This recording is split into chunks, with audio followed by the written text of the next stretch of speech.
ഹരേ കൃഷ്ണ ഗുരുവായൂർ. അപ്പോൾ എല്ലാവർക്കും നമസ്കാരം, സ്വാഗതം. ഇന്ന് ഹരിനാമ കീർത്തനത്തിലെ ഒരു ശ്ലോകം നോക്കാം. 36-ാമത്തെ പദ്യം ചൊല്ലാം. ചന്നത്വമാർന്ന കനൽ പോലെ നിറഞ്ഞുലകിൽ ചിന്നുന്ന നിൻമഹിമയാർക്കും തിരിക്കരുത്.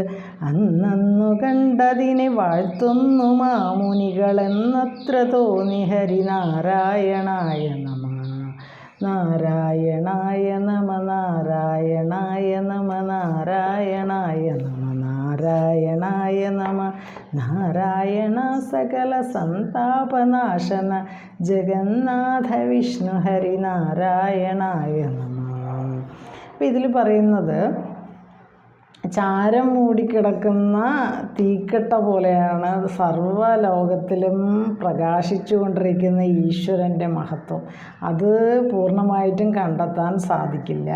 സത്യം കണ്ടെത്തിയതായിട്ട് തപസ്വികളൊക്കെ പറയുന്നു. എന്നാൽ അവർക്ക് വെളിപ്പെട്ട ഒരു കാര്യത്തെ അവർ പറയുന്നു എന്നേ ഉള്ളൂ. പൂർണ്ണമായിട്ടും ഭഗവാൻ എന്താണെന്ന് ഇന്ന് വരെ ആർക്കും പറയാൻ പറ്റിയിട്ടില്ല. കാരണം അതങ്ങനെയാണ്. അത്രയ്ക്കും എന്താ പറയുക, നമുക്ക് നമ്മുടെയൊക്കെ മനസ്സിനും ബുദ്ധിക്കുമൊക്കെ അതീതനാണ് ഭഗവാൻ. അങ്ങനെയാണ് ആ നാരായണ നമസ്കാരം. അപ്പോൾ ഇവിടെ എന്താ പറയുന്നത്, മൂടിക്കിടക്കുന്ന കനൽ പോലെയാണ് ഈശ്വരൻ. അപ്പോൾ അതിൽ ആ ചാരമൊക്കെ മാറ്റാൻ വളരെ പാടാണ്. അങ്ങനെ മാറ്റുന്ന ഒരു പ്രക്രിയ എന്ന് പറയുന്നത് അത് ഒരുപാട് വർഷങ്ങൾ എടുത്താലേ ആ ഒരു പ്രക്രിയ പൂർണ്ണമാവുള്ളൂ. അത് പൂർണ്ണമായാൽ തന്നെ ഭഗവാനെ മുഴുവനായിട്ട് മനസ്സിലാക്കാനും ബുദ്ധിമുട്ടാണ്. അതായത് തീക്കട്ട എന്ന് പറയുന്നത് തേജോമയവും ശക്തിമത്തുമാണ്. എന്നാൽ അത് ചാരം കൊണ്ട് മൂടിയാൽ അതിൻ്റെ ആ പ്രഭാവം അല്ലെങ്കിൽ അതിൻ്റെ പ്രഭ മനസ്സിലാക്കാൻ കഴിയില്ല. എന്നാൽ ഈശ്വരൻ സദാ പ്രകാശരൂപിയും ആനന്ദനിധിയും ഒക്കെ സത്യസ്വരൂപനുമാണ്. എന്നാൽ ഈ മായയുടെ ആവരണം, ഒരു ചാരം കനലിനെ എങ്ങനെയാണോ മൂടിയിരിക്കുന്നത് അതുപോലെയാണ് മായ ഈ ഈശ്വരനെ മൂടി ഇരിക്കുന്നത്. അപ്പോൾ ആ മായ പക്ഷേ ഈശ്വരൻ്റെ സൃഷ്ടി തന്നെയാണ്. ആ മായ എന്താണെന്ന് 7-ാമത്തെ ചാപ്റ്റർ ഗീതയിൽ ഭഗവാൻ പറയുന്നുണ്ട്. 25-ാമത്തെ ശ്ലോകം. നാഹം പ്രകാശ സർവസ്യ യോഗമായ സമാവൃതഃ മൂഢോയം നാഭിജാനാതി ലോകോ മാമജം അവ്യയം. അതായത് പ്രകാശം എല്ലായിടത്തും അഹം പ്രകാശ, ഞാൻ പ്രകാശമാണ്. പക്ഷേ ആ പ്രകാശം ആരും അറിയുന്നില്ല എന്നെ. സർവസ്യ എല്ലായിടത്തുമുള്ള എന്നെ ആരും അറിയുന്നില്ല. ലോകമായ സമാവൃത. അപ്പോൾ ഈ ലോകം മായയിൽ മൂടിക്കിടക്കുന്നു. മൂഢോയം നാഭിജാനാതി, മൂഢന്മാരായിട്ടുള്ളവർ അയം എന്നെ അറിയുന്നില്ല. മൂഢൻ എന്നെ അറിയുന്നില്ല. അഭിജാനാതി അറിയുന്നില്ല. അഭിജാനാതി അറിയുക, അഭിജാനാതി എന്ന് പറയുമ്പോൾ അറിയുന്നില്ല. ലോകോ മാമജം അവ്യയം, ലോകം ആളുകളെ എന്നെ അറിയുന്നില്ല. എന്നാൽ ഞാൻ ജനിച്ചിട്ടുമില്ല, എനിക്ക് നാശവുമില്ല എന്ന് മൂഢരായിട്ടുള്ള ജനങ്ങൾ അറിയുന്നില്ല എന്നാണ് ആ പറഞ്ഞതിൻ്റെ അർത്ഥം. യോഗമായ കൊണ്ട് മറയ്ക്കപ്പെട്ടിരിക്കുന്നതിനാൽ എന്നെ ആർക്കും കാണാൻ പറ്റുന്നില്ല. അതിനാൽ ഞാൻ ജനിക്കാത്തവനും മരിക്കാത്തവനുമാണെന്ന് മൂഢരായ ജനങ്ങൾ അറിയുന്നില്ല.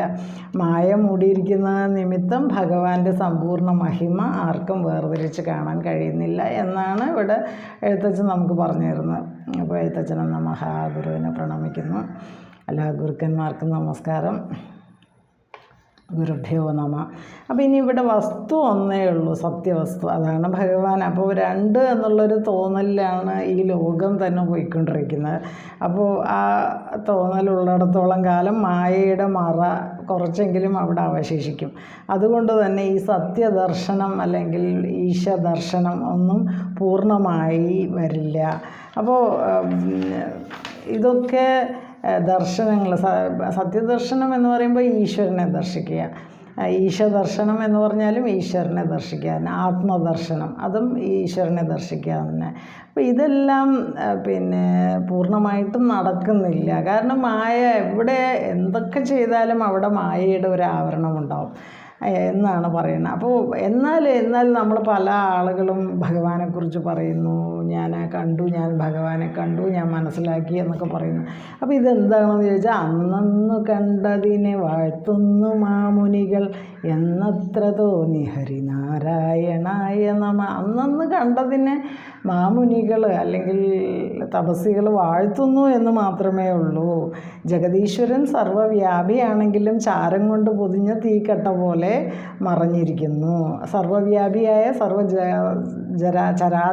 ചരാചരങ്ങളുടെ അകത്ത് ഉള്ളിൽ സ്ഥിതി ചെയ്യുന്നു. അങ്ങനെ ഉള്ളിലിരിക്കുന്നു, എന്നാൽ മായ കൊണ്ട് മറഞ്ഞിരിക്കുന്നു എന്നാണ് പറയുന്നത്. അപ്പോൾ ഇതിൻ്റെ അർത്ഥം എന്ന് പറയുന്നത്, ചന്നത്വമാർന്ന കനൽ പോലെ നിറഞ്ഞുലകിൽ ചിന്നുന്ന നിൻ മഹിമയാർക്കും തിരിക്കരുത്. അന്നന്നു കണ്ടതിനെ വാഴ്ത്തുന്നു മാമുനികളെന്നത്ര തോന്നി ഹരിനാരായണായ നമ. ചന്നത്വമാർന്ന എന്ന് പറയുമ്പോൾ ചാരം കൊണ്ട് മൂടിക്കിടക്കുന്ന, കനൽ പോലെ തേജോമയമായ തീക്കട്ട പോലെ ഉലകിൽ നിറഞ്ഞ് ഈ ലോകത്ത് സർവത്ര വ്യാപിച്ച് ചിന്നുന്ന സദാ പ്രകാശിച്ചു കൊണ്ടിരിക്കുന്ന നിൻ മഹിമ, ഈശ്വരൻ്റെ മഹത്വം ആർക്കും തിരിക്കരുത്, ആർക്കും പൂർണ്ണമായിട്ട് കണ്ടെത്താൻ സാധ്യമല്ല.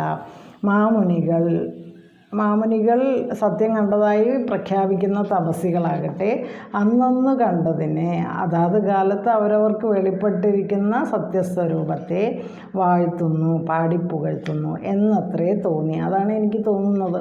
ഹരിനാരായണായ നമ എന്നാണ് ഈ പറഞ്ഞ വാക്കുകളുടെയൊക്കെ അർത്ഥം. അതായത് ചാരം കൊണ്ട് മൂടിക്കിടക്കുന്ന തേജോമയമായ തീക്കട്ട പോലെ സർവ്വലോകത്തും സദാ വ്യാപിച്ച് പ്രകാശിച്ച് നിൽക്കുന്ന ഈശ്വര മഹത്വത്തെ ആർക്കും പൂർണ്ണമായിട്ട് കണ്ടെത്താൻ സാധ്യമല്ല. എന്നാൽ സത്യം കണ്ടെത്തിയതായിട്ട് പ്രഖ്യാപിക്കുന്ന തപസ്വികളാകട്ടെ അതാത് കാലത്ത് അവരവർക്ക് വെളിപ്പെട്ട സത്യസ്വരൂപത്തെയാണ് പാടി പുകഴ്ത്തിയിട്ടുള്ളത് എന്നാണ് എനിക്ക് തോന്നുന്നത് എന്ന് എഴുത്തച്ഛൻ തൻ്റെ അഭിപ്രായം പറഞ്ഞിരിക്കുന്നു. അങ്ങനെ ഹരിനാരായണന് നമസ്കാരം. അപ്പോൾ ഇത്രയും ഭാഗം ഗുരുവായൂരപ്പൻ്റെ പാദാരവിന്ദങ്ങളിൽ സമർപ്പിക്കുന്നു. ഹരേ കൃഷ്ണ ഗുരുവായൂരപ്പ. അപ്പോൾ ഒന്നും കൂടെ ചൊല്ലാം. ചന്നത്വമാർന്ന കനൽ പോലെ നിറഞ്ഞുലകിൽ ചിന്നുന്ന നിൻ മഹിമയാർക്കും തിരിക്കരുത്. അന്നന്നു കണ്ടതിനെ വാഴ്ത്തുന്നു മാമുനികളെന്നത്ര തോന്നി ഹരിനാരായണായ നമ. നാരായണായ നമ നാരായണായ നമ നാരായണായ നമ നാരായണായ നമ. നാരായണ സകല സന്താപനാശന ജഗന്നാഥ വിഷ്ണു ഹരിനാരായണായ നമ.